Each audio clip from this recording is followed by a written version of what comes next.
दोनों कैदियों ने जेल से भागने का पूरा प्लान गार्ड के सामने ही किया। लोहे को काटने वाला ब्लेड उनके सामने रखते थे। सब कुछ किया उन्हीं के सामने। गार्ड को कई बार उन दोनों पर शक भी हुआ, जांच भी की गई, पर उन्हें कहाँ पता ये दोनों कैदी इतने शातिर हैं कि इनके हाथ लगेंगे ही नहीं। हफ्तों की मेहनत के बाद दोनों ने जैसा चाह कर दिखाया, खिड़की को काटने में कामयाब हुए। ये कैदी थे रोनाल्ड रूटन तथा Frank वेंडवर। My name is Ronald Rutan. I got busted for a string of burglaries and possession of drugs. It's the only maximum security prison in Connecticut. Thursday, the police siege on Spring Valley began. A massive manhunt for Vanderveer was organized after he eluded FBI agents. Leads to me meeting Frank Vanderveer.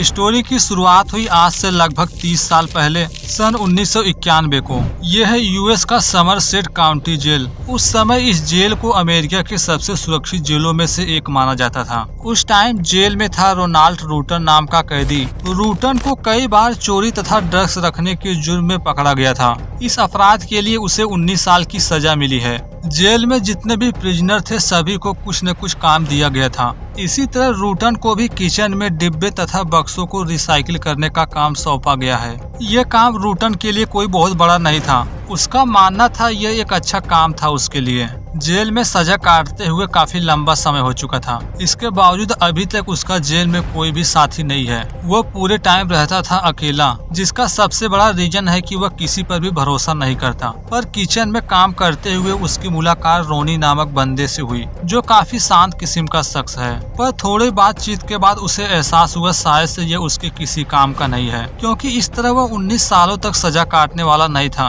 कहीं न कहीं उसके मन में भागने का plan शुरू हो चुका है। जेल में रहते हुए वह कई तरह की चीजें होते हुए देखा, जिसमें सबसे कॉमन था कि यहाँ के कैदी छोटी छोटी बात पर आपस में लड़ाई कर लेते हैं। इन्हीं सब माहौल को देखकर उसे लगा कि शायद से वह जेल से भाग सकता है, पर सोचने में जितना आसान है उतना था नहीं, क्योंकि अगर कोई भी यहाँ से भागने की कोशिश करता तो प्रिजन टावर के ऑफिसर्स को उन्हें गोली मारने तक की परमिशन थी। पर जो भी हो, भागने का ख्याल अभी भी दिमाग में था। आगे से वह जेल को स्टडी करने लगा। भागते समय यदि ये जेल से बाहर भी निकल गए तो भी भागना आसान नहीं होगा, क्योंकि बाहर भी एक मोबाइल यूनिट थी, जिनके पास एक हैंड गन तथा एक राइफल होता है। वे हर समय जेल का चक्कर लगाते रहते थे। इन सब को जानने के बावजूद भागने की प्लानिंग शुरू कर दिया। सबसे पहले जेल को स्टडी करना शुरू किया। देखता है कि कौन तथा कब अंदर आता है तथा जाता है बाहर। दोपहर के टाइम भागने का एक तरीका दिखा। वह पाता है कि शाम के वक्त लगभग 55 गैलन फूड वेस्ट को लोड करने में उनकी मदद करता है।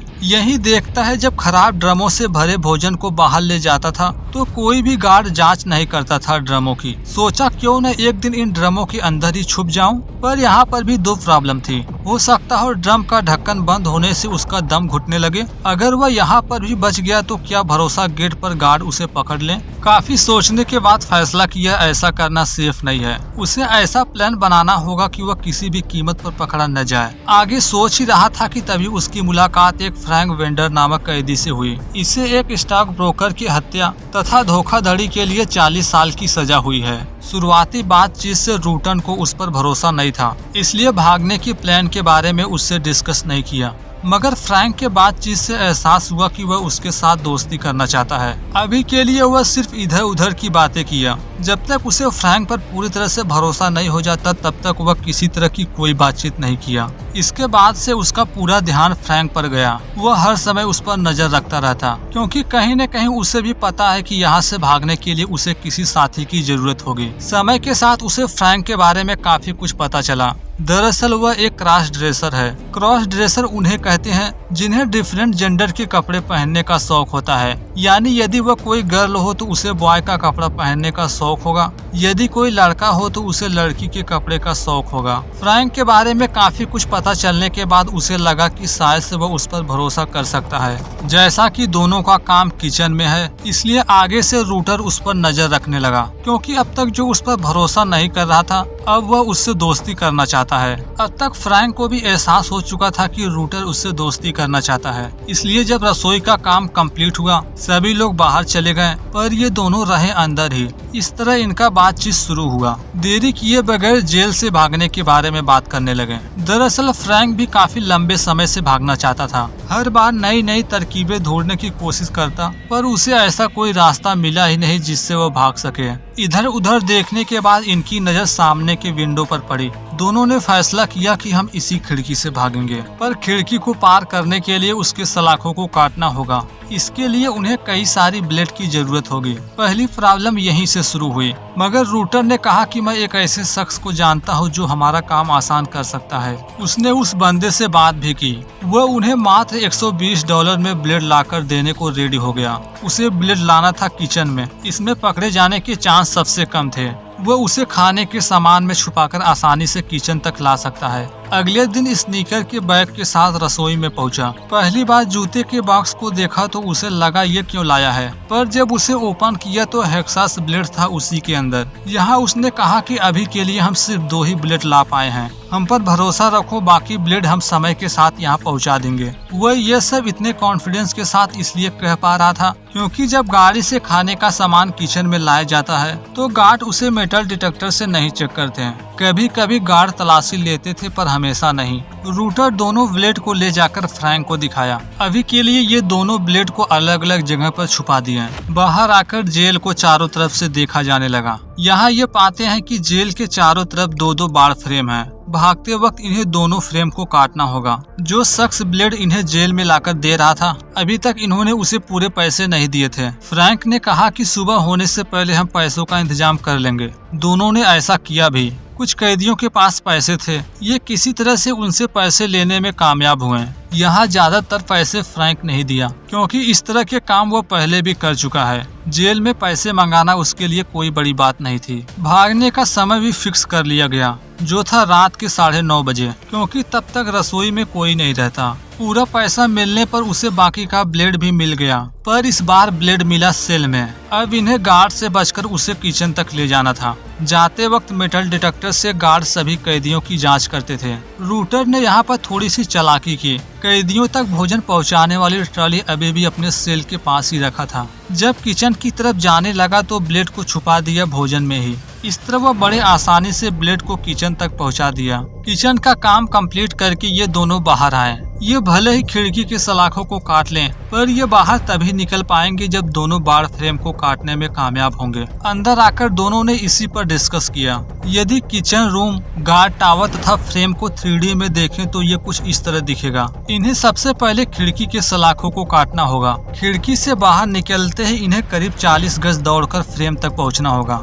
इस 40 गज की दूरी पूरी करते समय इन्हें बहुत सावधानी रखनी होगी क्योंकि आर्म गार्ड कभी भी उन्हें देख सकते हैं। इस तरह दोनों गार्ड टावर से बचते हुए दोनों फ्रेम को भी काटना होगा, पर ये अभी भी पूरी तरह से सक्सेसफुल नहीं होंगे। सबसे आखिरी पड़ाव, पेट्रोलिंग कर रहे गार्ड से भी बचना होगा जो लगातार जेल का चक्कर लगाते रहते हैं। इसके बाद इन्हें करीब 7 से 10 किलोमीटर दौड़कर पहुंचना होगा शहर। वहां उन्हें एक कार चुरानी होगी, फिर वहां से निकलना होगा न्यूयॉर्क। यहाँ सबसे गौर करने वाली बात यह है, ये सब करने के लिए इन्हें सिर्फ 1.5 घंटे का समय मिलेगा क्योंकि 11 बजे हर रोज सभी कैदियों की गिनती की जाती है। अगर इससे पहले ये भागने में कामयाब नहीं हुए तो गार्ड को इनके बारे में आसानी से पता चल जाएगा। जैसा कि ये सब कुछ सिर्फ कुछ ही घंटों में करना था, जो आसान नहीं है इनके लिए, पर आगे जो होगा सो होगा। अभी के लिए सबसे मुश्किल काम है कि खिड़की के सलाखों को काटा जाए। इस तरह रात होते ही डब्बे की रिसाइकलिंग के लिए किचन में गया। स्टार्टिंग में इन्हें लगा कि इनका काम आसान होगा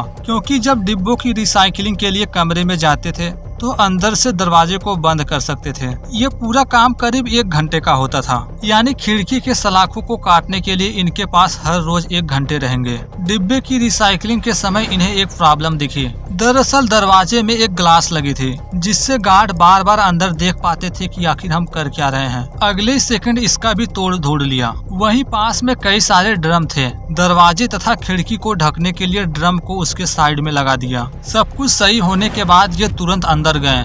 ब्लेड निकालकर कटिंग का काम शुरू किए। कटिंग के टाइम इन्होंने गौर किया कि इससे काफी आवाजें हो रही हैं, ऐसे तो ये पकड़े जाएंगे। आवाज को कम करने के लिए पास में पड़े वेजिटेबल ऑयल को लगाया, जिससे कटिंग स्मूथ हो गई। 1 घंटे में जितनी भी कटिंग का काम करते थे, बाद में उसे छुपाना भी पड़ता था ताकि किसी गार्ड की नजर न पड़े। इसके लिए इन्होंने मूंगफली के मक्खन का इस्तेमाल किया, जिसका हूबहू कलर था लोहे के राड के समान। अगले दिन वापस आकर सेम प्रोसेस शुरू किए। दूसरे दिन कटिंग के टाइम फ्रैंक से पूछा गया कि हम न्यूयॉर्क पहुंचकर क्या करेंगे, तो बताया जाता है कि वहां पर एक आदमी है जिसे मैं जानता हूं। उसके पास मेरा 25 ग्रैंड बकाया है।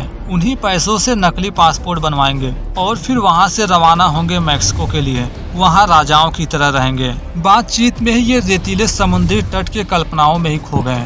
पहले दिन गार्ड ने उन डिब्बों के बारे में कुछ नहीं पूछा जो खिड़की के बाहर थी, पर आज यही पूछने के लिए जैसे ही दरवाजा ओपन हुआ, दोनों के दिल की धड़कन तेज हो गई। ये जैसे तैसे काम रोककर नीचे तो आ गए, पर खतरा टला नहीं था। अगर गलती से भी गार्ड की नजर खिड़की पर पड़ी तो ये आसानी से पकड़े जाएंगे, पर इन्होंने ऐसा कुछ नहीं होने दिया। पूरे टाइम खिड़की के सामने ही खड़े रहे। गार्ड ने भी ज्यादा चेकिंग नहीं की, बाहर चले गए। इसी तरह इनका काम अगले 1 हफ्तों तक चला। अगले ही दिन कटिंग का काम भी कंप्लीट होने वाला था। ये समय था 21 दिसंबर सन 1991 का। आज की रात इन्हें 9 बजे से पहले यहाँ से भागना होगा। हर रोज की तरह ये 7 बजे किचन में काम के लिए चले गए। अगले आधे घंटे तक बाकी बचा हुआ काम कंप्लीट किए। टाइम हो चुका है 7:30। अब से इनके पास सिर्फ 1.5 घंटे हैं। इसी 1.5 घंटे के अंदर इन्हें बाहर निकलकर दोनों फ्रेम को काटना होगा। इस पूरे कर्म कांड के समय इन्हें गार्ड से भी बचना है। यहाँ ये पहले से कुछ कपड़े तस्करी करके छुपाए थे।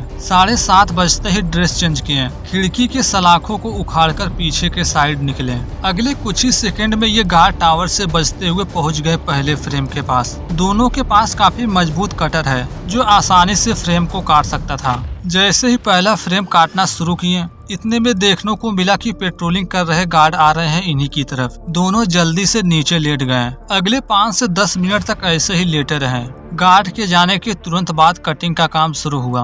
पहले फ्रेम को काटने में ही आधे घंटे लग गए, क्योंकि बीच बीच में इन्हें गार्ड से भी बचना था। अब तक बज रहे थे रात के 8। अब इनके पास है सिर्फ 1 घंटे। जल्द ही 9 बजे कैदियों की गिनती शुरू होगी। यही सब ये दोनों भी सोच रहे थे। दोनों के दिल की धड़कन तेज हो चुकी थी। सोच रहे हैं कि यदि ये दूसरा फ्रेम नहीं कटा तो हमारा क्या होगा, क्योंकि दूसरा फ्रेम पहले वाले से कई गुना मजबूत था। इसी तरह आधे घंटे और कंप्लीट हो गए, यानी अब सिर्फ आधे घंटे का समय है। काटना शुरू किए ही थे कि जेल के पीए की आवाज सुनने को मिली। बताया जा रहा था कि सभी कैदियों के इंटरटेनमेंट का समय खत्म हो चुका है, अपने अपने सेल में आ जाएं। ये सुन दोनों और घबराने लगे। अब इनके पास है सिर्फ 20 मिनट। इसी तरह 10 मिनट और गुजर गया फ्रेम को ही काटने में। फ्रैंक कहने लगा क्यों न हम इसके ऊपर से जाएं, पर ऐसा करने पर ये आसानी से पकड़े जाएंगे। लेकिन इसकी ऊंचाई इतनी ज्यादा है कि ये ऐसा नहीं कर सकते हैं। अब तो 9 बजने में सिर्फ 10 मिनट बाकी थे। दोनों बहुत नर्वस हैं। अब तक कैदियों की भी आवाजें आनी शुरू हो गई थी, यानी सभी लोग जा रहे हैं अपने ब्लॉक में। इधर ये दोनों लोग बड़े परेशान थे, पर जैसे तैसे अगले 5 मिनट के अंदर ही आखिरी फ्रेम भी काटने में कामयाब हुए।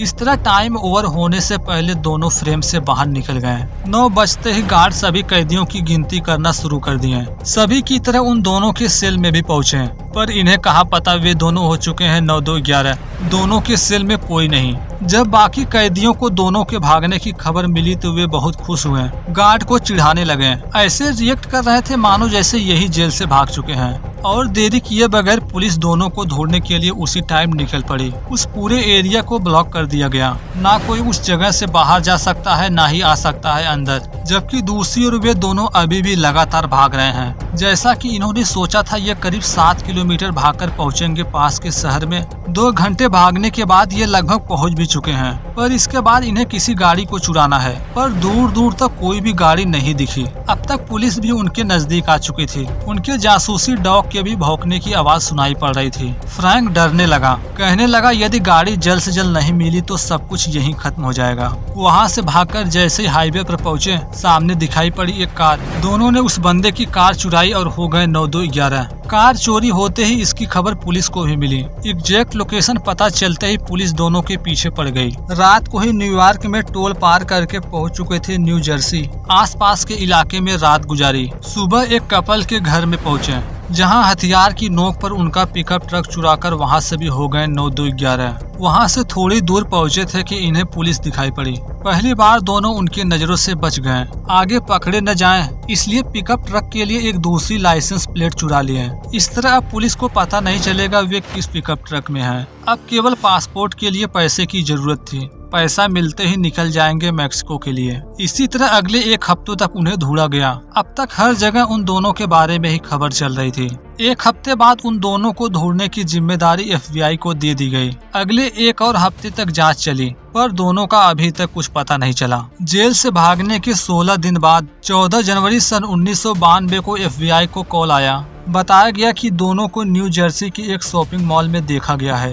FBI ऑफिसर्स जब मॉल में पहुंचे, मॉल की मैनेजर बताती है कि वे दोनों अभी अभी बाहर निकले हैं। दोनों का पीछा करने के बाद इन्होंने पाया ये पास के ही किसी मोटल में रह रहे हैं। ये कमरे के सामने गए। डोर नॉक करने के बाद दोनों जैसे ही बाहर निकले, FBI को सामने देखकर घबरा गए। फ्रैंक तो वहीं पकड़ा गया, मगर रूटर हार नहीं माना। बचने के लिए काफी लंबे समय तक भागता रहा। काफी समय तक भागा भागी का खेल चलता रहा, पर फिर भी इतनी लंबी कोशिश के बावजूद वह भाग नहीं पाया। अंत में पकड़ा ही गया। ये दोनों 16 दिन के अंदर ही पकड़े गए। पर आज से लगभग 5 साल पहले 2019 में एक प्लेन उड़ान भरी, पर उड़ान के 10 सेकंड बाद ही कैप्टन को एहसास हुआ कि प्लेन इनके कंट्रोल में है ही नहीं। जब तक ATC को प्रॉब्लम का पता चला बहुत देरी हो चुकी थी। प्लेन आने लगी नीचे, जिसके बारे में बात की गई है इस वीडियो में। तब तक एंजॉय कीजिए, मिलते हैं जल्द ही। धन्यवाद।